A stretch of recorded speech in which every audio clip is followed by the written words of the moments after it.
Hello students, welcome you all in English classes of RDS group of school. So class, today we are going to start our syllabus. But before starting the syllabus, I would like to ask you, I hope that you have completed your homework. It means you thought and syllabus in all three copies. And it should be, I hope you have done them in a very good and neat and clean handwriting. So let's start. So today we will start our first chapter, and the chapter name is the best Christmas present in the world. What is the title? The best Christmas present in the world. So as you can know from the title that it is about something related to the present, and present is used here for a gift. Present is used here for a gift, and Christmas, as you all know, it is a festival of Christians. So it is something related to these two words in the whole chapter. Okay, so let's start our story. Okay, first before we read, we have to read something. There are some dates or period of time in the history of the world that are so significant that everyone knows and remembers them. As you all know, there are so many dates in our history that are remembered. Suppose in 1947, what was happened? Our country became free. So you all know. So there are so many dates which are given here, and on all these dates something unique, something important, something good or bad was happened. That's why these dates are popular. So what you have to do, you have to find out why 4th of July 1776 is popular, why 6th of August 1945 is popular. So you have to pick out all the things. You have to do this homework. It will increase your knowledge. So I hope you will do it. So as you can see, there are so many dates, and these all dates are very popular due to some reasons. Okay, so I hope you all will do the homework. It is very good to do. So let's start our story. So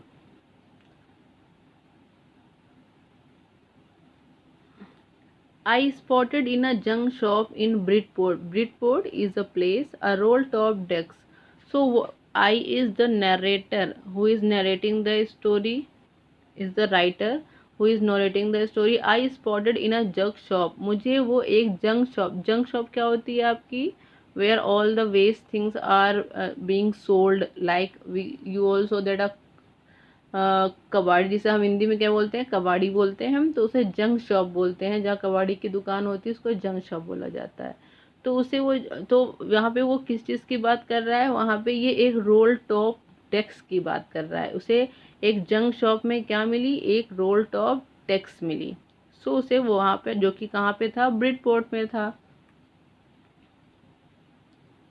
the man said it was early 19th century, और जो time था वो early 19th century. उसने क्या बताया कि जो desk है वो अर्ली 19th सेंचुरी की है, यानी 19th सेंचुरी की स्टार्टिंग की है। जो मैन था, ये मैन के जो जिसकी जंक शॉप थी, उसने क्या बताया कि ये जो डेस्क है, ये जो रोल टॉप डेस्क है, रोल टॉप डेस्क क्या होती है, which we use to study और which you use to write in earlier times.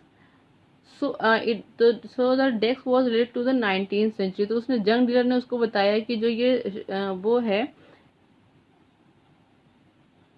ये जो डेस्क है ये 19th सेंचुरी की, एंड ओक, और किसकी बनी हुई है, ओक ट्री। ओक क्या होता है, it is a kind of tree, ये ट्री होता है, तो ये ओक ट्री की लकड़ी से बनी हुई है। आई हैड वॉन्टेड वन, तो राइटर क्या कहता है, उसे हमेशा से ऐसी ही एक डेस्क चाहिए होती है, उसे हमेशा से ही ऐसी ही एक डेस्क चाहिए होती है। But they were for too expensive, because they were very expensive at that time, they were very expensive. लेकिन उस टाइम ऐसी जो रोल टॉप डेस्क होती थी वो बहुत महंगी मिलती थी। So the writer was not able two by it, so a new one, तो एक नई रोल टॉप डेस्क वो नहीं खरीद सकता था क्योंकि वो बहुत एक्सपेंसिव होती थी।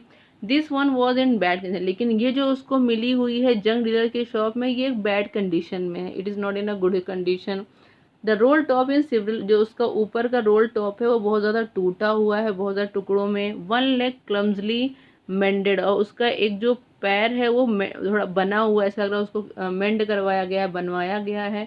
Scotch marks all down one side, और एक साइड में बिल्कुल जले हुए निशान है, जले हुए के निशान है।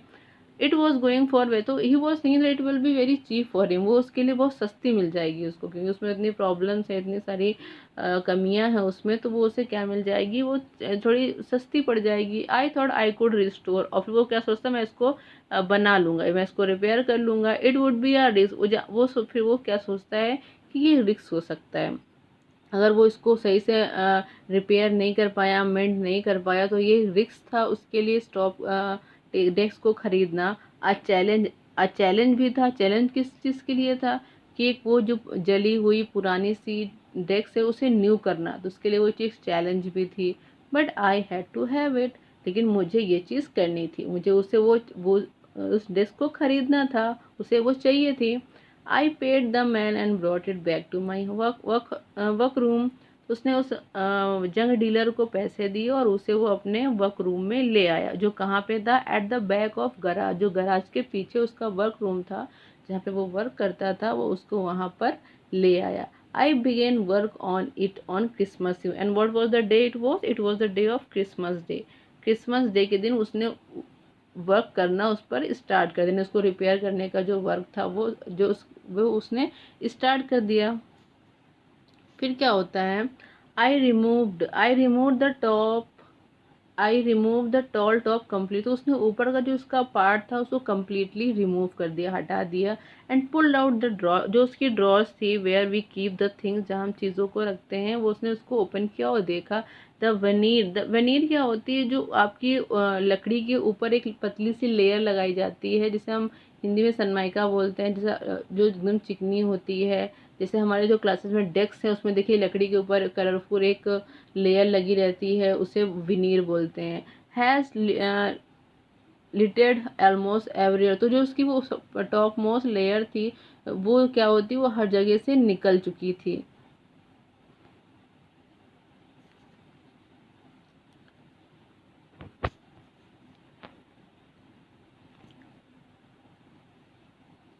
So now what he was doing, he was going to check all the things of the drawer of the decks. It looked like water damage to me. So what the narrator was thinking, narrator को ऐसा लग रहा था जैसे इस पर ये पानी में बहुत दिन पड़ी रही है इसलिए ऐसी हो गई है। Both fire and water had clearly taken their tolls on their, ऐसा लगता है ये जल गई थी या पानी में पड़ने की वजह से इसका जो ऊपरी लेयर है वो बिल्कुल डेस्क का निकल गया है। The last drawer was stuck, जो उसकी एक लास्ट ड्रॉर थी वो बहुत, उससे बहुत तेज बंद थी, बहुत टाइट बंद थी, वो खुल नहीं रही थी, वो स्टक फास्ट मतलब बहुत टाइट बंद थी। I tried all I could ease it too gently, उसने बहुत किया कि उसको आराम से वो खोलने की कोशिश कर रहा था कि वो खुल जाए, उसमें कुछ डैमेज ना हो। इन द एंड, और आखिर में क्या हुआ, जो उसने बहुत ट्राई किया but he was not able to open it. I use brute means क्या होता है, बहुत ज़्यादा ताकत लगाना, बहुत ज़्यादा ताकत लगाई उसने उसको ओपन करने के लिए। I struck it sharply with the side of my fist, उसने अपनी मुट्ठी इसे इधर की तरफ से बहुत तेज ताकत लगाई। एंड द ड्रॉर फ्लू, और तभी वो क्या हुई, जो ड्रॉर थी वो खुल गई। टू रिवील अ शेल, जिसमें उसके क्या अंदर खाली जगह थी। अ सीक्रेट ड्रॉर, ऐसा लग रहा था वो कोई सीक्रेट ड्रॉर हो। There was something in there, और उसमें कुछ रखा हुआ भी था। So I reached in and took out a small box, तो मैं वो जो राइटर था वो उसने आगे देखा, उसे क्या मिला, एक ब्लैक टिन बॉक्स, एक टीन का बना हुआ बॉक्स मिला ब्लैक कलर का। शैलो टेर, इसमें टेप लगा हुआ था। On to the top of it it was a piece and lined note paper, और उसके अंदर एक नोट पेपर रखा हुआ था। इट मीन्स उसके अंदर क्या रखा हुआ था, एक लेटर रखा हुआ था, इसके अंदर एक लेटर रखा हुआ था। And written in it shaky hand writing, और उसमें एक स्लैंटिंग जैसे हमारी कर्सिव राइटिंग होती है, उसमें राइटिंग में क्या लिखा हुआ था, जिम लास्ट लेटर, जो लेटर किसका था, जिम का जो लास्ट लेटर था। जिम कोई पर्सन है जिनका ये लेटर था। रिसीव जनवरी, और ये कब रिसीव हुआ था, 25 ऑफ जैन 1915 को ये रिसीव किया था उन्होंने। To be buried with me when the time comes. वो क्या कहते हैं, बिकॉज उनके लिए जो लेटर था बहुत ज़्यादा प्रीशियस था, तो इसलिए वो क्या कहते हैं कि जब वो मर जाएंगी तो ये लेटर भी उनके साथ ही दफना दिया जाएगा, ब्यूरीड कर दिया जाएगा। व्हेन द टाइम कम, जब वो टाइम आएगा यानी कि जब उनकी डेथ होगी, वो मरेंगी, तो ये जो लेटर है as you can see in the picture also, तो ये उनके साथ ही इनको दफन कर दिया जाएगा। I knew I did it that it was wrong. तो राइटर क्या बोलता है कि उसे पता था कि उसने गलत किया है, उसे पता था कि उसने क्या किया है, गलत किया है, क्योंकि उसने बिना परमिशन के किसी की ड्रॉअर खोली है। हालांकि ही हैज़ परचेज, उसने उसको खरीद लिया, तो उसे ऐसा क्या फील हो रहा था, उसे लग रहा था उसने गलत किया कि चुपके से किसी का लेटर वो देख रहा है, तो he was feeling somewhere very guilty, उसे बुरा लग रहा होता है। Wrong to me, open the box but curiosity got the better of scrub. Scrub means the feeling or emotion when you are going to do something wrong। तो उसे क्या लगता है कि somewhere he was feeling that उसने गलत किया है। इट यूजली डज, लेकिन मोस्टली हमारे साथ ऐसा होता है कि जब हम किसी चीज़ के लिए बहुत ज़्यादा स्क्रब्स हो जाते हैं, यानी बहुत ज़्यादा क्यूरियस हो जाते हैं, तो हम गलत चीज़, हम जानते हैं कि इट इज़ रॉन्ग, वो गलत है, लेकिन हम उस चीज़ को कर देते हैं। Inside the box there was an envelope, और उसके अंदर, बॉक्स के अंदर क्या था, एक एनवेलप था, यानी एक लिफाफा था। द एड्रेस रेड, उसमें जो एड्रेस लिखा हुआ था, मिसिज जिम मैकफर्सन, यानी कि जो जिम थे, जिम ने ये किसे लिखा था, मिसिस जिम मैकफर्सन को लिखा था। जो और एड्रेस क्या था उनका, 12 कॉपर बीचेस ब्रिडपोर्ट, ये एड्रेस पड़ा हुआ था उसमें मिसिस जिम मैकफर्सन का, Dorset. I took out the letter, उन्होंने तो राइटर ने क्या किया, उस लेटर को निकाला एंड अनफोल्डेड इट, और उसे खोला। It was written in pencil, वो पेंसिल से लिखा हुआ था, and dated at the top, उस पर डेट क्या पड़ी हुई थी, December 26, 1914। ये क्या, कब का टाइम था, 26/1914, यानी कि ये वर्ल्ड वॉर के टाइम का था, जब आपकी वर्ल्ड वॉर फर्स्ट हुई थी 1914 में, ये उस टाइम की बात है, ये तब का लेटर लिखा हुआ है। ठीक है, now you have to give me the answer. when my after watching my video you have to give the answer, what did the author find in a junk shop। उसे जंक शॉप में क्या मिलता है, जो writer होता है उसे junk shop में क्या मिलता है। what did he find in a secret drawer, उसे सीक्रेट ड्रॉर में क्या मिलता है। who do you think had put it in there, तुम्हें क्या लगता है कि उसने उसको वहाँ पर किसने रखा होगा। आपको ये दो आंसर ये करने हैं, this one you have to do it, and you have to also do the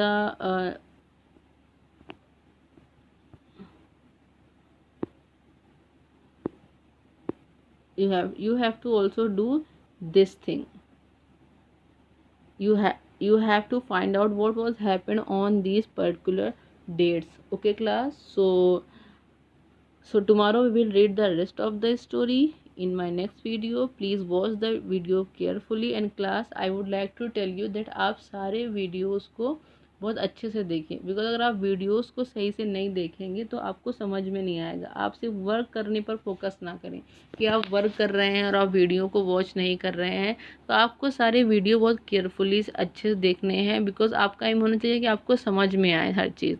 और अगर आप वीडियो नहीं देखेंगे पूरा और आप सिर्फ काम करेंगे तो आपके लिए वो बेनिफिट नहीं होगा। तो आप सारे सब्जेक्ट के वीडियोस को बहुत ही केयरफुली ढूंढें, उसके बाद सारे केयरफुली वॉच करने के बाद ही अपना वर्क फेयर कॉपी में करें या पढ़ें या उसको समझें। और जो भी वर्क दिया जाता है, होमवर्क है या whatever is, you have to reply it, आपको उसको रिप्लाई करना है। You should not just simply watch the video and just do your work। okay, so as I have given you the homework, you should do it, being a good student you should do it। okay class, thank you।